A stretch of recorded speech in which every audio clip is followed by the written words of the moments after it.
ಕಿರಣ್ ಅವ್ರ ಏನ್ ಹೊಡೆದಿದ್ದೀರಾ? ಅದೇ ಸರ್ ನೀವು ಕೊಟ್ಟಿರೋದು ನೀವು ಹೊಡೆದಿದ್ರಿ ಜರ್ಮನ್ ಆರ್ಗಾನಿಕ್ಸ್ ಯಾವ್ದಿದೆ ಜರ್ಮನ್ ಫೈಟರ್ ಅಂತ. ಜರ್ಮನ್ ಫೈಟರ್ ಹೆಂಗಿದೆ ರಿಸಲ್ಟ್? ಚೆನ್ನಾಗಿದೆ ಹೂವು ಎಲ್ಲ ಫಿನಿಶಿಂಗ್ ಬರ್ತಾ ಇದೆ ನೋಡು, ಮೊದ್ಲು ಈ ತರ ಬರ್ತಾ ಇದೆ ಹೋಗ್ತಾರ ಫಿನಿಶಿಂಗ್ ಕಲರ್ ಬರ್ತಾ ಇದೆ. ಎಷ್ಟು ದಿನ ಆಯ್ತು ಸ್ಪ್ರೇ ಮಾಡಿ? 4 ದಿವಸ ಆಗಿದೆ. ಮತ್ತೆ ಏನ್ ಮಾಡ್ತೀರಾ? ಮತ್ತೆ ನೀವೇನು ಕೊಟ್ಟರೆ ಹೊಸದಾಗಿ ಮಾಡ್ತೀರಿ. ನಾವು ಮುಂಚೆ ಎಲ್ಲ ಇದು ಮಾಡ್ತಾ ಇರೋದು ಎಲ್ಲ ಪೆಸ್ಟಿಸೈಡ್ ಇದು ಮಾಡ್ತಾ ಇರೋದು. ಈ ಲಾಂಗ್ ಕ್ರಾಪ್ ಯಾವತ್ತೂ ನಾವು ಆರ್ಗಾನಿಕ್ ಅಲ್ಲಿ ಹೋದ್ರೆ ನಿಮ್ ಭೂಮಿನೂ ಅದೇ ತರ ಇಳುವರಿ, ನಿಮ್ ಮೊಗ್ಗು ಎಲ್ಲ ನೀಟಾಗಿ ಚೆನ್ನಾಗಿ ಬರುತ್ತೆ. ನೀವು ಮಾಡಿ ಇದನ್ನ. ಇವಾಗ ನಾವು ಮಾಡಿ ಅಲ್ಲ, ನಾ ಎಲ್ಲಾ ಕೆಮಿಕಲ್ಸ್ ಆರ್ಗಾನಿಕ್ ಮಾಡಿದ್ರೆ ಫಸ್ಟ್ ಟೈಮ್ ಅನ್ಕೊಂತೀನಿ. ನೋಡಿ ನೀಟಾಗಿ ಬರುತ್ತೆ. ಸರಿ ಅಣ್ಣ ಮಾಡೋಣ.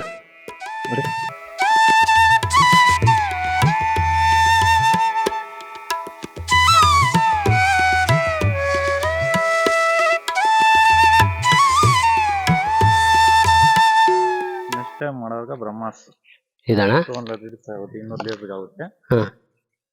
ಇದು ಆರ್ಗಾನಿಕ್ ಅಣ್ಣ? ಆರ್ಗಾನಿಕ್. ಇದು ಇದಾ?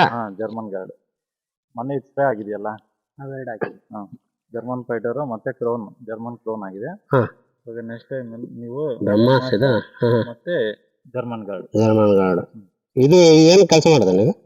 ಅದು ನಿಮ್ಗೆ ಇದು ನುಸಿ ಆಗ್ಲಿ ಮತ್ತೆ ಕ್ಲಾರಿಟಿ, ಫ್ಲವರ್ ಸೆಟ್ಟಿಂಗ್ ಆಗ್ಲಿ, ಚಿಗುರು ಆಗ್ಲಿ ಕ್ವಾಲಿಟಿ ಚೆನ್ನಾಗಿ ಮಾಡ್ತದೆ, ಚೆನ್ನಾಗಿ ಬರುತ್ತೆ.